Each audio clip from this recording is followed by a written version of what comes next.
వెంకన్న గారికి, నాగుల్ మీరా గారికి, తేజస్విని గారికి, మురళి గారికి, బాలకోటే గారికి, British deputy high commissioner carat గారికి, అనురాధ గారికి, పట్టాభి గారికి నా హృదయపూర్వక నమస్కారాలు.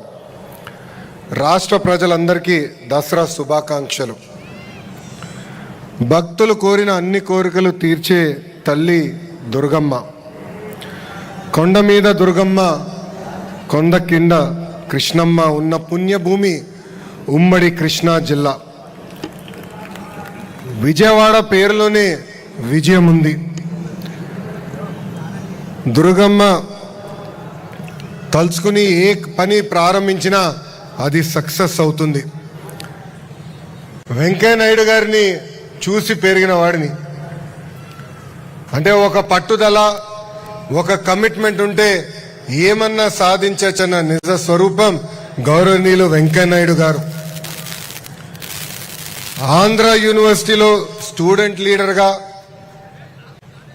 అక్కడి నుంచి ప్రయాణం ప్రారంభించిన వ్యక్తి, శాసనసభ్యుడిగా, కేంద్రంలో మంత్రిగా, భారతదేశానికి ఉపరాష్ట్రపతిగా చేస్తాం జరిగింది.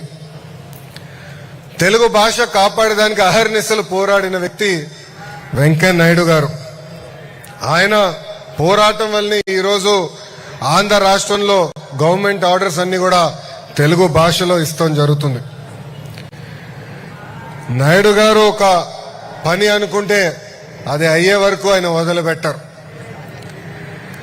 నాయుడు గారిపై మాటలతో కానీ లేదంటే వాదనలో గెలిచిన వారు ఎవరు ప్రపంచంలో లేరు.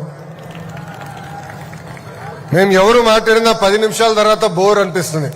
కానీ వెంకయ్య నాయుడు గారు మటుకు గంట సేపు పాటు ఉపన్యాసం ఇచ్చినా చాలా సరదాగా ఆడియన్స్ అందరినీ మాటలతో కానీ లేదంటే వాదనలో గెలిచిన వారు ఎవరు ప్రపంచంలో లేరు.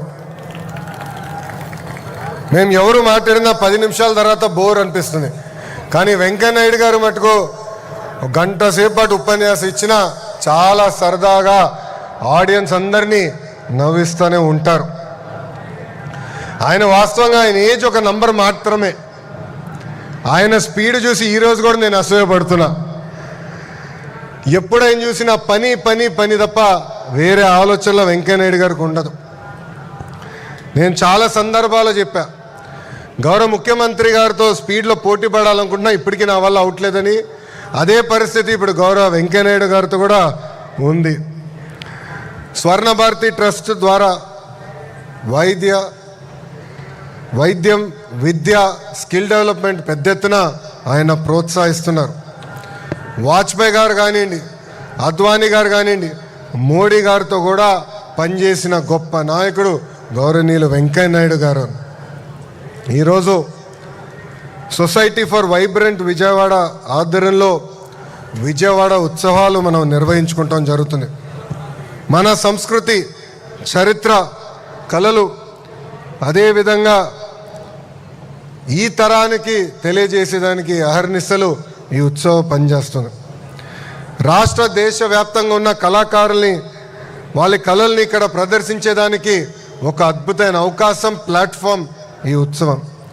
సుమారుగా 3000 మంది కళాకారులతో అతి పెద్ద కార్నివల్ కూడా విజయవాడలో మనం నిర్వహించబోతున్నాం. ఇప్పటికే ఫైర్ వర్క్స్ చూసాం, ఒక డ్రోన్ షో, మ్యూజికల్ కాన్సర్ట్స్, ఇలా 250 కార్యక్రమాలు 5 వేదికలపై ఈ విజయవాడ ఉత్సవం మనం ఏర్పాటు చేసుకోబోతున్నాం. వ్యవసాయం, విద్య, ఆటోమొబైల్ రంగం, చేనేత కార్మికుల కోసం కూడా 600 స్టాల్స్ ఈరోజు మనం ఏర్పాటు చేసుకున్నాం. హెలికాప్టర్ రైడ్లు కానివ్వండి, పారామోటరింగ్ కూడా ఇక్కడ ఏర్పాటు చేస్తాం జరిగింది. ఆంధ్ర భోజనాలతో పాటు భారతదేశంలో ఉన్న అన్ని కుజిన్స్ కూడా విజయవాడకి ఈరోజు తీసుకొస్తాం జరిగింది. ఇప్పటి వరకు దేశం మొత్తం మైసూరు ఉత్సవాల గురించి మాట్లాడేవారు.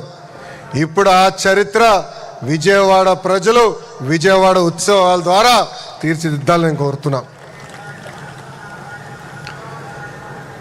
ఈ ఉత్సవాల్లో పాల్గొనడానికి కొంచెం నాకు ఇబ్బందికరమైన పరిస్థితి. భారతదేశంలో నేను ఎక్కడికి వెళ్ళినా నన్ను గుర్తుపడతారు, ఫ్రీగా తిరగలేను. కానీ లండన్లో వింటర్ వండర్లాండ్ అని ఉంటుంది. అక్కడ నేను 2019 వెళ్ళాను. దశాబ్దాలుగా అద్భుతంగా అక్కడ నిర్వహించడం జరిగింది. సో ఇక్కడున్న ఆర్గనైజర్స్ అందరు నేను కోరుతున్నా, ఇది కేవలం వన్ టైం వండర్గా కాకుండా ప్రతి సంవత్సరం అద్భుతంగా నిర్వహించాలని వాళ్ళని నేను కోరుకుంటూ, ఇదొక పర్మనెంట్ అట్రాక్షన్గా ఉండాలి. టూరిజంని పెద్ద ఎత్తున ప్రోత్సహించాలి. అమరావతి పనులు కూడా వేగంగా జరుగుతున్నాయి. అందుకే విజయవాడ కేంద్రంగా ఒక కల్చరల్ ఫెస్ట్గా ఇది మారాలని ఆర్గనైజర్స్ అందరు నేను కోరుకుంటూ, ప్రభుత్వం పరంగా మా సహకారం ఎప్పుడు మీకు ఉంటుంది. ప్రత్యేకంగా విజయవాడ ఎంపీ చిన్ని గారిని నేను అభినందిస్తున్నా. ఎందుకంటే ఆయన నాకు వచ్చి నన్ను కలిసి ఈ కార్యక్రమం ఏర్పాటు చేస్తున్నప్పుడు నేను నవ్వుకున్నా, ఇది అవుతుందా, ఇది సాధ్యమా అని. సాధ్యం చేసి చూపించారు. ఈ వేదికగా ఆయనకి ప్రత్యేకంగా నేను అభినందనలు కూడా తెలుపుకుంటూ, మీ అందరు తెలుసు పొద్దున ఎండగా ఉంటుంది, రాత్రి గట్టిగా వర్షాలు పడుతున్నాయి. వాతావరణంలో కూడా చాలా మార్పులు వచ్చినాయి. మేము కూడా నది గట్టుపక్కన మెగా డిఎస్సి ఏర్పాటు చేయాలని